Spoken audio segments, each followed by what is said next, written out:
నేటి నుంచి 2 రోజుల పాటు వైజాగ్ లో పర్యటించనున్నారు ఏపీ సీఎం చంద్రబాబు, మంత్రి నారా లోకేష్. 2 రోజుల పర్యటనలో భాగంగా చంద్రబాబు, లోకేష్ పలు కీలక కార్యక్రమాల్లో పాల్గొననున్నారు. ఇవాళ విశాఖలో ఉపరాష్ట్రపతికి సీఎం చంద్రబాబు స్వాగతం పలుకనున్నారు. ఉపరాష్ట్రపతితో కలిసి ఆంధ్రవర్సిటీ శతాబ్ది ఉత్సవాల్లో సీఎం పాల్గొననున్నారు. రేపు గూగుల్ డేటా సెంటర్ కు సీఎం చంద్రబాబు శంకుస్థాపన చేయనున్నారు. ఈ కార్యక్రమంలో మంత్రి లోకేష్ పాల్గొననున్నారు. అలాగే భారత్ ఏఐ శక్తి కాన్క్లేవ్ లో మంత్రి లోకేష్ పాల్గొననున్నారు. సీఎం పర్యటన నేపథ్యంలో ఏయూ పరిసర ప్రాంతాల్లో భారీ భద్రత ఏర్పాటు చేశారు.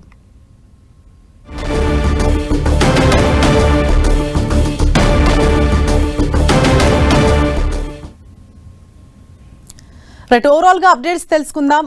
దానికి సంబంధించి మన డీటెయిల్స్ అందించేందుకు మా ప్రతినిధి విక్రమ్ మనకు అందుబాటులో ఉన్నారు. విక్రమ్, ఒకవైపు ఇటు ఉపరాష్ట్రపతి ఏపీ పర్యటన వివరాలు, అలాగే ఇటు సీఎం చంద్రబాబు, లోకేష్ సైతం విశాఖలో ఆంధ్ర యూనివర్సిటీ శతాబ్ది వేడుకలు హాజరు కాబోతున్నారు కదా. సో ఓవరాల్ గా ఏర్పాట్లను ఏ విధంగా జరుగుతున్నాయి, షెడ్యూల్ ఏ విధంగా ఉంది?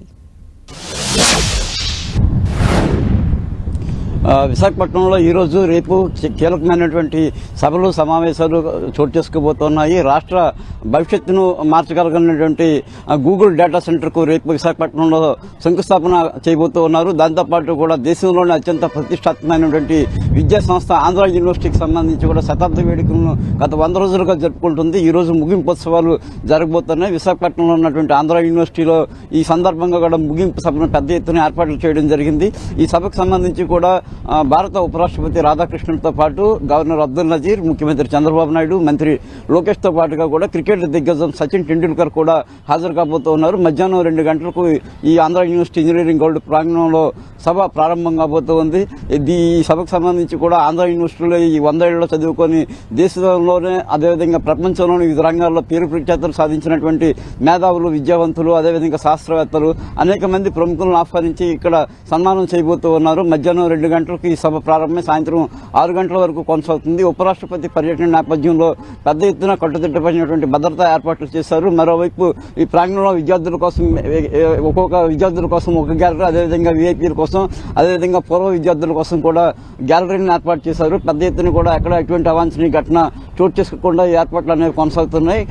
క్రికెటర్ సచిన్ టెండూల్కర్ కూడా ఈ కార్యక్రమానికి హాజరవుతున్న నేపథ్యంలో, యూత్ లో క్రేజీ ఉన్న నేపథ్యంలో ఇటువంటి పొరపాట్లు జరగకుండా కూడా భద్రతా పరంగా కట్టుదిట్టంగా ఏర్పాటు చేస్తున్నారు. ఎయిర్పోర్ట్ నుంచి ఇక్కడి వరకు కూడా వీఐపీలు వస్తున్న నేపథ్యంలో నగరం అంతా కూడా పోలీసులు జల్లెడ పడుతున్నారు. మరోవైపు ఈ కార్యక్రమం ముగిసిన తర్వాత మంత్రి నారా లోకేష్, చంద్రబాబు ఈ రోజు విశాఖపట్నంలోనే బస చేయనున్నారు.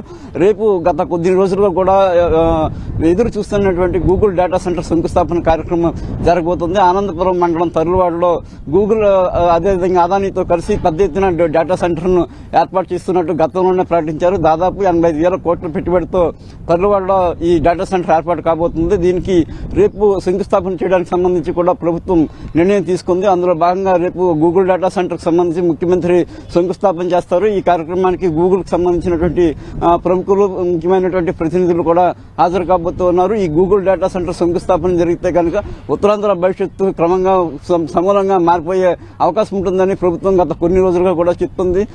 గూగుల్ తో పాటుగా కూడా అదేవిధంగా రైడ్ అండ్ రిలయన్స్, అదేవిధంగా మరికొన్ని డేటా సెంటర్లు కూడా విశాఖపట్నం రానున్న నేపథ్యంలో ఆర్టిఫిషియల్ ఇంటెలిజెన్స్ కు సంబంధించినటువంటి డేటాకు విశాఖపట్నం హబ్ గా మారబోతుంది. ఈ ప్రాంతం టెక్నాలజీకి సంబంధించి ప్రపంచ పటంలోనే ఒక ముఖ్యమైనటువంటి గుర్తింపును సంపాదించుకోబోతుంది.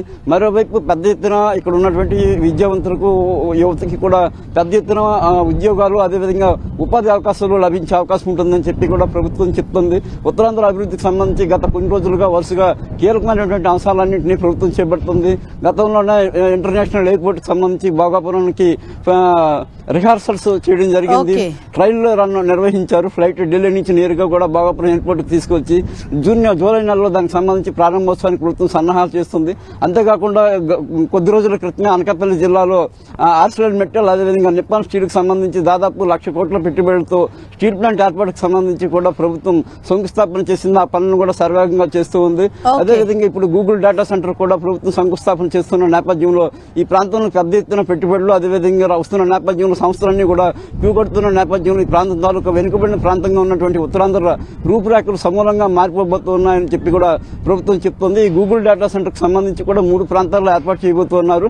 ఆనందపురం మండలం తర్లువాడలోను, అదేవిధంగా అడివరం అడివారంలోనూ అదేవిధంగా రాంబిల్లో కూడా దీన్ని ఏర్పాటు చేస్తూ ఉన్నారు. ఈ గూగుల్ డేటా సెంటర్ పనులన్నింటినీ కూడా తొలి దశలో 2 సంవత్సరాల్లోగా పూర్తి చేయాలని చెప్పి లక్ష్యంగా పెట్టుకున్నట్టు తెలుస్తుంది హరీష.